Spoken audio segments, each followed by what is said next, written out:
All right, everybody, let's get into the bonus information. We're going to talk about supplements first. I'm going to give you 3 today. And the first one is creatine.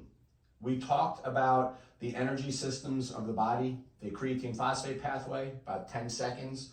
We talked about the glycolytic pathway, about 90 seconds to 2 minutes. We talked about the beta oxidation pathway, which takes on from there. That's the fat burning pathway. We talked about that in terms of performance and energy. That is the energy systems of your body. So if we are talking about creatine phosphate pathway, that first pathway, creatine monohydrate is your first supplement. This is the most well-studied supplement of all time for performance. Creatine does a lot of other things for brain function, for blood pressure and all that. I'll explain it briefly in a second, but let's talk about how it works specifically for performance. So in the creatine phosphate pathway, remember that's a pathway where it only lasts about 10 seconds, where ADP is being converted to ATP. But how is that happening? So adenosine diphosphate is turning into adenosine triphosphate, so 2 and 3. So how is that extra di turning into a tri? It's because creatine phosphate is donating its phosphate group from the enzyme creatine kinase. That phosphate goes over to ADP to create ATP. So creatine is donating that phosphate group, and that's how you create it. But that only lasts about 10 seconds. When you supplement with creatine, it can last an extra second or 2. And you may say to yourself, well, geez, that's it. But guys, that's the difference in a sprint or a 3-rep max. That's the difference between making the last rep or not making the last rep. That's the difference between that 100-meter sprint in terms of the energy systems you're using before you shift gears. It makes a very big difference in performance, and we know it does over time. It has been very well studied. So you'll also see a slight benefit in endurance as well, because like I said, this energy system never completely shuts off. It just goes more to the background. Creatine also helps lower blood pressure because it helps with homocysteine. So you have to realize that there are people that have genetic polymorphisms that raise homocysteine, and homocysteine will raise blood pressure. There's some interesting conversations there. I'm actually going to go into that in the blood pressure conversation on another day. We'll talk about creatine and a few other vitamins and blood pressure. But that's the gist here for creatine in terms of performance, because we talked about these pathways. The next supplement is magnesium. Magnesium, and I'm going to keep this pretty simple, magnesium is the pound my foot into the floor, must supplement with supplement along with vitamin D3 and K2 and fish oil in the UTC manual. You see I talk about creatine in the UTC manual a lot, especially for vegetarians.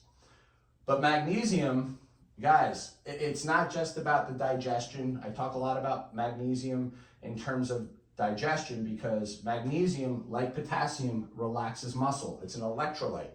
So when you're constipated, your intestines are just like your bicep or your thigh muscles. It's smooth muscle. So it helps relax the muscle in order for your bowels to do their job more easily. But magnesium is also the reset switch when it comes to electrolyte balance. Okay, so you can think of your cells and everything that's happening in your nerves, which we covered briefly when we talked about these motor proteins. But you think of it like an electrical circuit, and magnesium is essentially like the reset switch. So it's not just about performance in that regard, okay, in terms of the relaxing and the resetting. It's also about the fact that you can think of magnesium and ATP as magnesium ATP, because ATP is bound to magnesium. So if you run low on magnesium, you're also going to run low on ATP. And like I said, when I get into the blood pressure stuff and I talk about some of the other supplements and some of these polymorphisms, there becomes a very interesting conversation about how you run low on ATP and why, for reasons that are very easily avoidable if you eat a nutrient-rich diet or supplement with the right vitamins. Because remember, guys, we're talking about doing this stuff, right? This stuff is very metabolically active. It's one thing if you just walk around and do nothing all day, but when there are studies done on, for example, statins and all these things, this is done like on a very general population. They're not talking about athletes or people that do HIIT work. When you're talking about performance, it's a very separate conversation to have about this stuff, okay? The biochemistry runs differently. So I'm very interested in teaching you guys how to perform. If you're interested in learning, then you have to understand the population you fit in. And this information here is about performance. So that leads me to my next thing, speaking of statins, is ubiquinol. Also, in your UTC manual forever, it's saying very specifically, if you're on a statin, make sure you take ubiquinol. Why? I'll make it very clear. We talked about mitochondria, and we talked about the electron transport chain, and there are 4 complexes, technically 5 if we include ATP synthase, but let's make this simple. NADH is an electron carrier, carries hydrogen over to complex 1. FADH2 carries electrons over to complex 2. These electrons, these electrons get pumped up into a proton gradient, which spins ATP synthase. That's what actually creates ATP. What is stripping these electrons here in complex 1? What strips them down is the quinone groups in ubiquinol. Okay, so when you don't have the ability to strip these down, okay, and effectively, and statins absolutely reduce ubiquinol, like tremendously. Your body is forced to use backwater methods to make this process happen.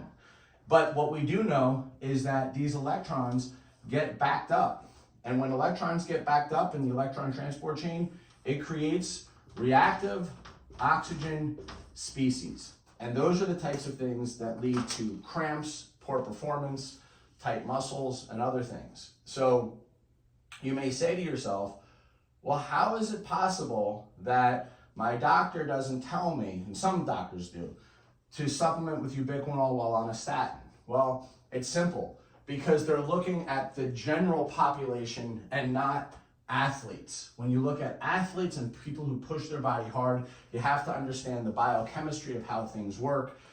Statins absolutely do cause muscle cramps and things of this nature. How does that happen? Why does it happen? Here's how it happens. Are there genetics that map onto the amount of ubiquinol you have and all that? Absolutely there are, but you probably don't know where you fall. So there's no downside to supplementing with ubiquinol if you're on a statin, and you'll notice that your performance will rise. Now, those are 3 really practical supplements that most people don't talk about, know about, or understand how they work. Now you do.